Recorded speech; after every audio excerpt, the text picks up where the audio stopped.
Bom dia, meus amigos. Como uma semana passa rápido, né?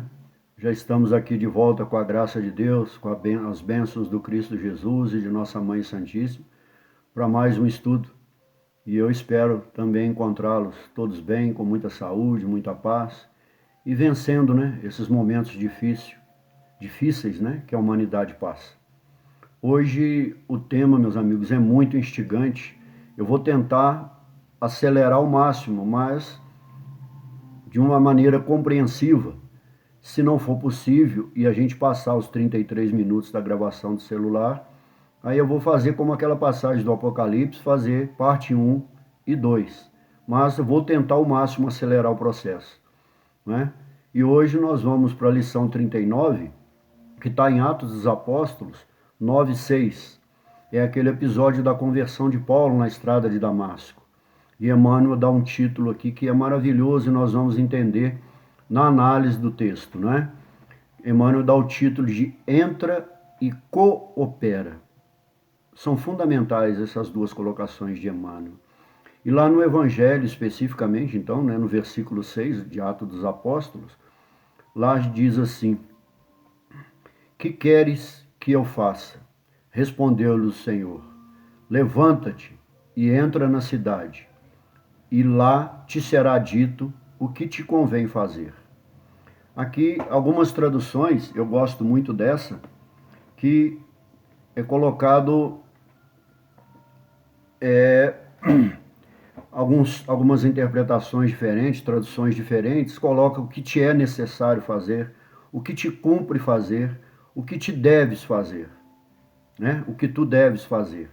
Isso dá um entendimento de que é um determinismo de Deus e do Cristo, que ao convidar Paulo na estrada de Damasco para que mergulhe em si mesmo e se transforme e torne aquele que vai ser o grande arauto e anunciador do evangelho a todos os povos, né? Ele vai anunciar aos gentios, aos pagãos. Então, não tem nenhuma característica de determinismo, porque Deus não derroga, principalmente a lei do livre-arbítrio. Ou seja, o que te convém fazer?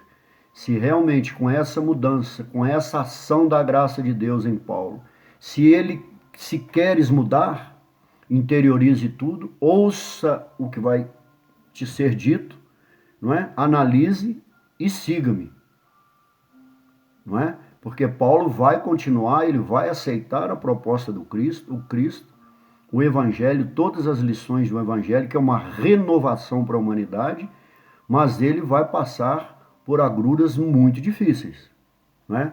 Nós sabemos disso.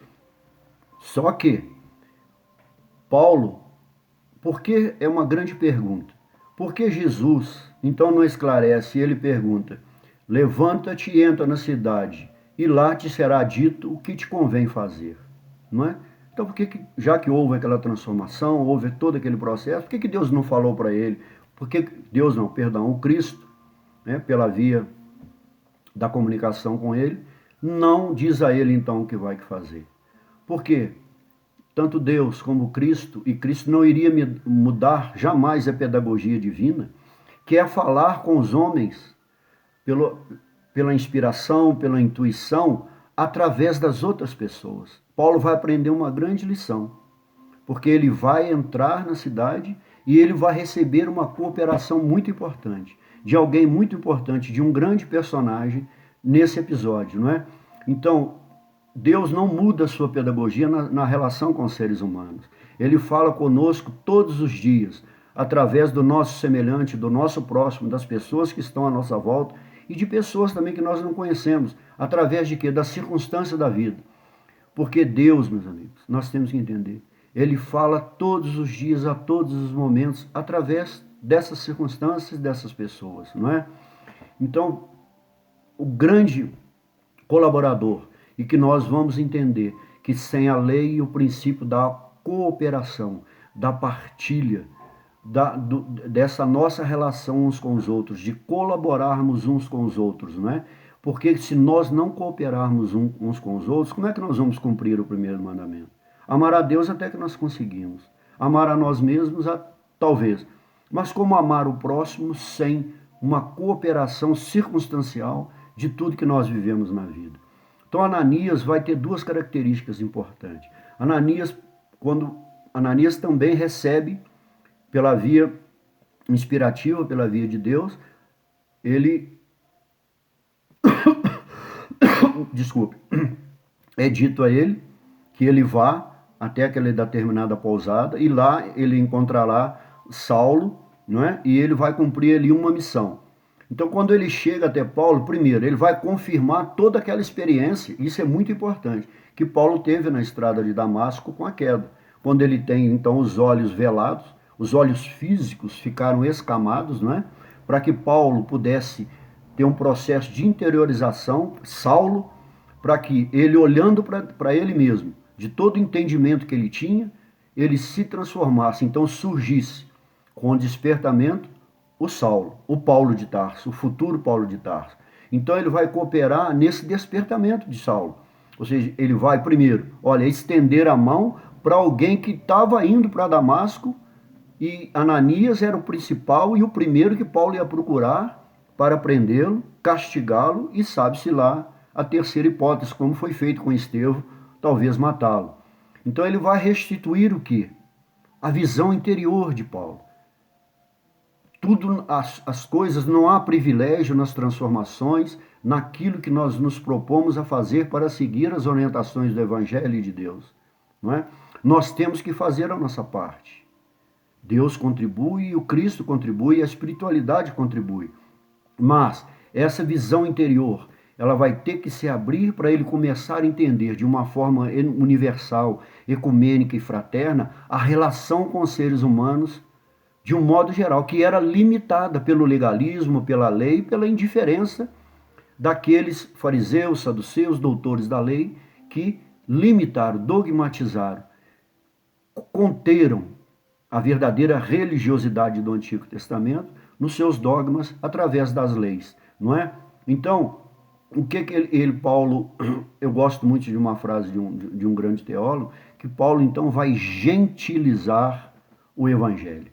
Mas com um detalhe muito importante, sem vínculos de raça, religião, credo, não interessa. Ele é para ser partilhado, ele é para ser ouvido, escutado, interiorizado e pregado, para que as pessoas se unam, se entendam e entendam principalmente que o caminhar é juntos, é cooperando, sendo participativo uns com os outros, não é? E há algumas colocações interessantes que o próprio Ananias, não é? Ele fala com Cristo, quando nós temos na passagem 9:4, ele fala assim, que queres que eu faça? Paulo fala para Jesus, que queres que eu faça? Então, nós temos que entender isso muito bem, que querer querer o querer de Cristo, querer o querer de Deus, e Ananias vai dar essa mesma resposta logo na frente, e Ananias dá uma resposta muito importante lá no versículo 10. Ele diz, estou aqui, Senhor. Então, perguntar para Deus, que queres que eu faça? E dizermos a eles, estou aqui, exige disponibilidade, estar disponível, aberto, com os olhos internos do Espírito, aberto a essa nova renovação, sem questionamentos, sem dúvidas, sem querelas, sem conflitos, sem disputas, e transformar isso novamente, como fizeram e estão fazendo com o cristianismo, em dogmas, em princípios e leis humanas. É fazer o mesmo, é repetir o mesmo, não vai mudar nada. Ou seja, se queres mudar, não haverá mudança nenhuma. Querer mudar é fazer a vontade de Deus, é a vontade do Cristo.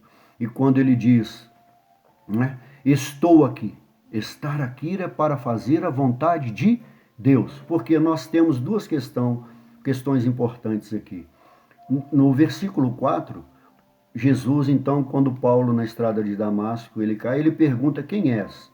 Aí ele diz, sou eu, o Cristo. Por que tu me persegues? Não é? E então nós podemos fazer uma pergunta para nós mesmos. Por que nós o seguimos? Por que Paulo o seguiu? como Paulo seguiu e cumpriu a tarefa que Cristo deu a ele. E será que nós estamos cumprindo? Ou hoje nós estamos perseguindo Cristo através das religiões institucionais que dogmatizaram, que estigmatizaram as pessoas, se tornou preconceituoso, se tornou elitista? Estamos perseguindo hoje o Cristo para voltar ao status quo anterior.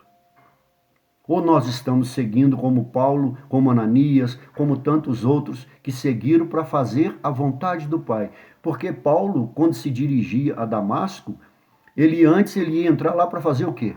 A vontade dele, a vontade da lei e a vontade dos homens, que era prender, açoitar, castigar e matar, não é? Mas quando ele é convidado a cooperar, quando ele entrou em si e desperta o novo ser que é Paulo de Tarso, ele vai entender, ele vai compreender. Então, a partir daquele momento, ele passou a fazer a vontade de Deus e não dos homens. E hoje nós estamos passando por esse momento difícil e fica cada vez difícil enquanto nós entendermos que para nos espiritualizarmos, para entender a ideia de religiosidade, nós temos que passar primeiro pelos homens, pelos códigos, pelas convenções. Leiam a carta aos Hebreus que fala, nós podemos ter acesso, agora não tem mais o templo, os 5 átrios do templo para chegarmos a Deus. Não precisa mais a intercessão e o sacrifício sacerdotal. Nós podemos acessar pela via da consciência das nossas ações, da nossa conduta e da nossa forma de relacionar com o nosso semelhante, de amar uns aos outros. Não é? Então começa Emmanuel para nós entendermos bem. Emmanuel diz, esta particularidade dos Atos dos Apóstolos, não é? Reveste-se de grande beleza para os que desejam compreensão do serviço com o Cristo. Com ele, junto com ele, exige uma cooperação, porque ele coopera, ele veio, fez a vontade de Deus e a todo momento, e continua cooperando conosco, pela via inspirativa e intuitiva, para que nós possamos mudar, para que nós possamos nos transformar. Por que lá em 9, 15 e 16, tem a passagem onde Cristo diz a ele, e isso aqui é muito sucinto, que lá diz assim, Jesus diz a Ananias, vai, pois ele é meu instrumento escolhido. A tradução que eu mais gosto é o vaso escolhido, né? Mas tudo bem. Para difundir meu nome entre pagãos, reis e israelitas. Eu lhe mostrarei o que deve sofrer pelo meu nome. Porque quando nós nos transformamos, nós mudamos, nós convivemos numa comunidade, como naquela época era muito difícil. Se o mundo continuasse um paraíso e tudo bem, era sinal que Paulo não estava compreendendo e não estava fazendo a vontade de Deus e do Cristo. Ele continuaria fazendo a vontade dos homens, mas ele foi rejeitado, perseguido, sofreu aquilo que antes ele fez outros sofrer. Então, mudar, transformar, se converter a Cristo, ou mesmo nos convertermos a uma determinada religião. Isso não é privilégio nenhum. Isso é o primeiro passo da mudança. O resto nós temos que, para comprovar isso, é em ações e atitudes. Não é da boca para fora dizer aceitei, me transformei e arrependi. Você só pode provar isso no dia a dia, na relação com as pessoas, não é? Então esse vaso escolhido, isso é o quê? Que ele fala, né? Como ele fala em outra carta, eu fui escolhido no ventre. Ou seja, são as suas virtudes pretéritas. Ele era um jovem que tinha todos os dotes e todas as qualidades para ser esse escolhido do Senhor. Mas ele entendeu errado. No despertamento dele, ele compreendeu errado. Por isso ele precisou, a consciência dele, o interior dele precisou ser redesperto, despertada novamente, para que ele seguisse o caminho do propósito para que ele veio aqui na Terra. Mas a partir de dentro, não de fora. De fora nós não mudamos nada. Não é? Ou seja, ele é modificado por esse amor divino, não é? Em suas virtudes e nos seus talentos. Porque só as virtudes, os talentos e as nossas ações vinculadas aos princípios de Deus é que permanece. O resto tudo passa. Não é? Por quê? É uma questão quando fala aqui de compreensão do serviço com Cristo. nós achamos que nos transformar, nos tornarmos uma determinada religião, está tudo resolvido. Ninguém quer falar em trabalho, em estudar, em praticar, em compreender, em refletir. Nós terceirizamos isso e deixamos nas mãos dos homens e dos púlpitos, não é? Porque com Cristo e no trabalho de transformação, tudo, meus amigos, é questão de mudança, é questão de trabalho. Não tem como, de esforço pessoal. O trabalho é um movimento, é as ações, é a dinâmica divina, não é? É um processo cinético, eterno e infinito e sagrado da vida e da evolução humana. Só assim nós vamos crescer e nós vamos nos transformar. Segue Emmanuel. Se o mestre aparecera ao rabino apaixonado de Jerusalém, no esplendor da luz divina e imortal, se lhe dirigira palavras diretas e inolvidáveis ao coração, ou seja, lá no íntimo dele, não é? Por que não terminou o esclarecimento, né? Recomendando-lhe, ao invés disso, entrar em Damasco, a fim de ouvir, né? O que lhe convinha saber é que a lei de cooperação entre os homens e o grande e generoso, olha, princípio, através do qual Jesus segue de perto a humanidade inteira pelos canais da inspiração. Então vamos entender isso. Quando ele pergunta, não é? É um complemento que nós estamos fazendo aqui dessa questão, não é? Por que não terminou o esclarecimento, não é? Então quando ele pergunta quem é Senhor, será que se nós perguntarmos quem é Senhor, uma mera resposta vai dizer e nós podemos afirmar então que já conhecemos o Cristo, conhecemos a Deus, conhecemos os valores, os princípios éticos? Ou é no caminho da evolução? Então todo esse processo, Paulo vai aprender, quando ele começa então a evangelizar, a anunciar, é no caminho. É em toda a sua saga, tudo aquilo, na dinâmica de tudo aquilo que ele empreendeu. Ele falou e nas suas cartas, que nós aprendemos bem lá. E nós? Nós estamos caminhando ou estamos apenas caminhando fisicamente, ouvindo fisicamente, olhando apenas com os olhos físicos? E não estamos trilhando o caminho do Espírito, não é? Isso exige aceitação, internalização dos princípios de Cristo e cooperação, porque tudo virá a seu tempo, ao tempo de Deus, e não ao tempo que os homens dizem que nós já estamos transformados e aprovados por Deus. Só Ele aprova. Só Cristo e Deus, porque eles são imparciais. Os juízos divinos ditados pelas leis, né, são imparciais. Não há privilégios, não é?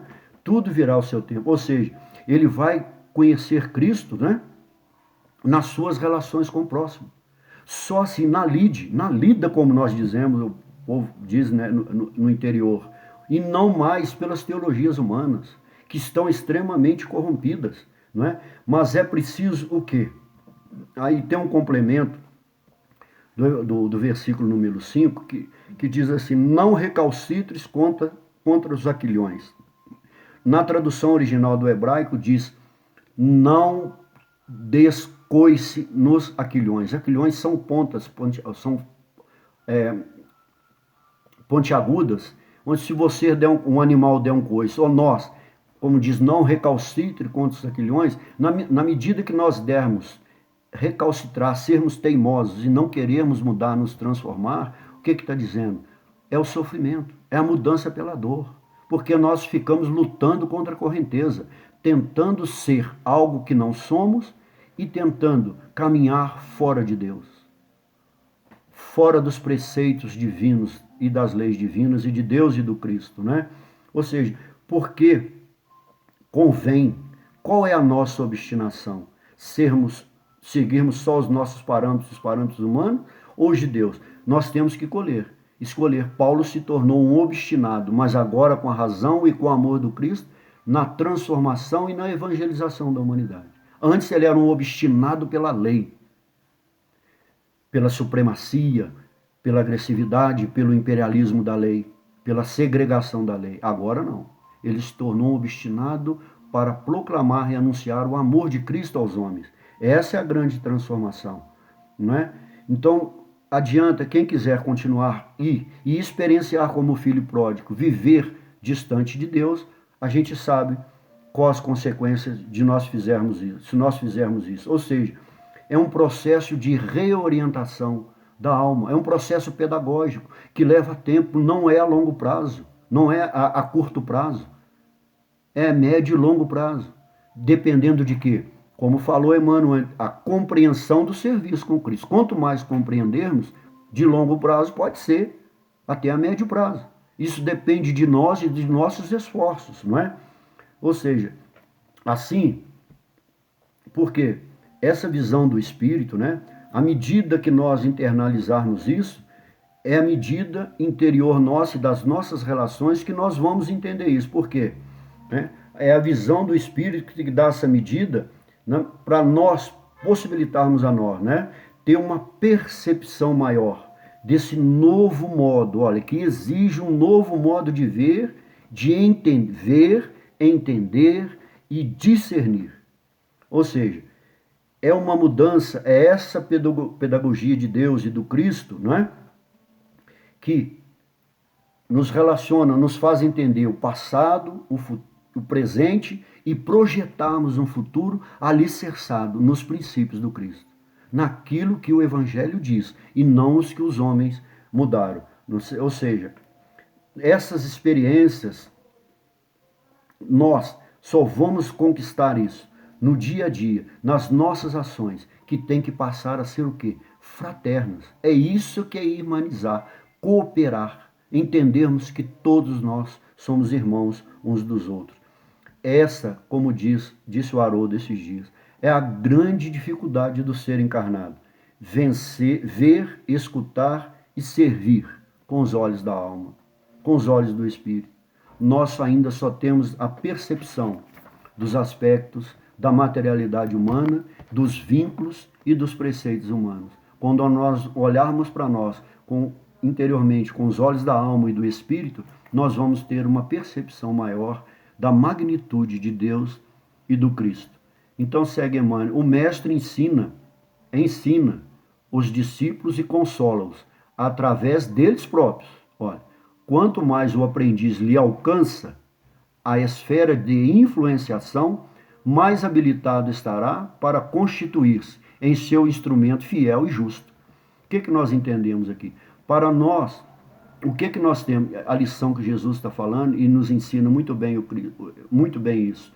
Isso é para nos mostrar, meus amigos, por mais que nós venhamos o campo da ciência e de tantos outros campos, que nós não temos autonomia plena. Nós temos o livre-arbítrio. Mas nós não temos autonomia plena porque nós somos seres, nós somos criados, nós somos criaturas e não criador. Criador só tem um, né? Ou seja, nós temos que aprender que nos momentos difíceis, se nós não cedermos, não abdicarmos do nosso orgulho e do nosso egoísmo, o sofrimento vai vir, não tem dúvida. De nós perdermos essa ilusão de que somos autossuficientes, absolutamente autossuficientes. É uma experiência que cada um vai passar. Isso é dar coice nos aquilhões, é recalcitrar nos aquilhões, não é? Em relação a Deus, em relação às pessoas. Nós somos um animal social, nós temos que conviver com uns com os outros e nessas circunstâncias e cooperar uns com os outros e não optar pela dependência dos outros. É diferente. Quando nós terceirizamos a nossa evolução, não queremos estar em serviço com Cristo e apenas esperar. Isso não vai mudar nada. Então segue Emmanuel.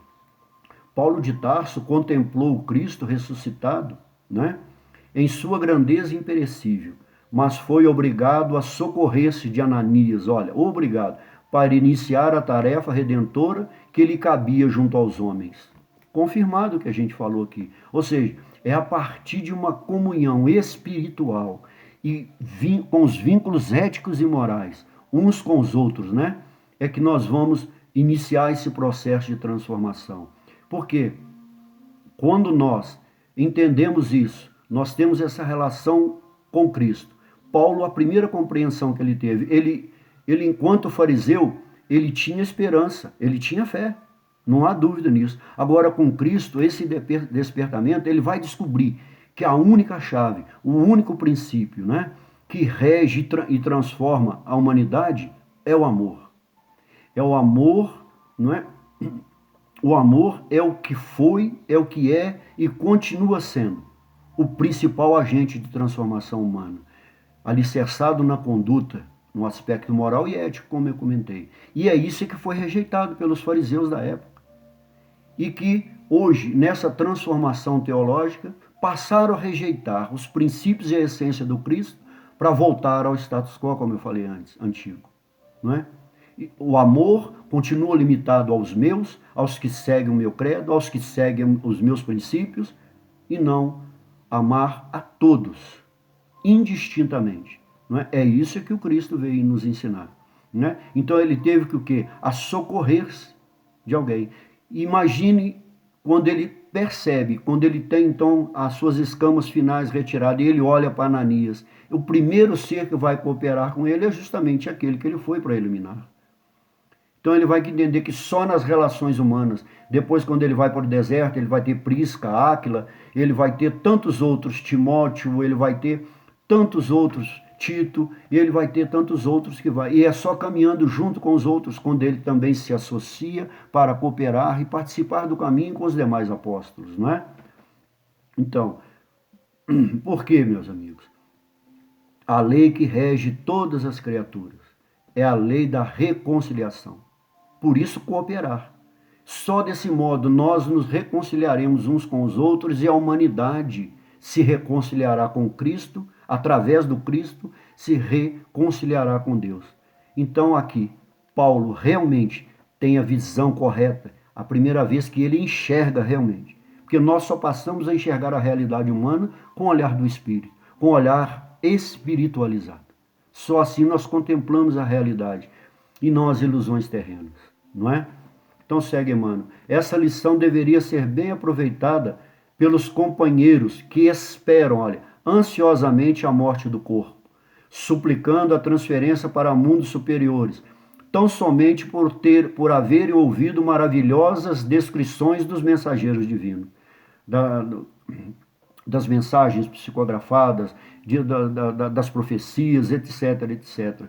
Eu vou responder essa questão aqui com dois grandes espíritos, com dois, um é Emmanuel e o outro está encarnado entre nós ainda, que é o Raul Teixeira. Emmanuel nos diz, e no livro Paulo Estevam, ele diz assim, que todo espírito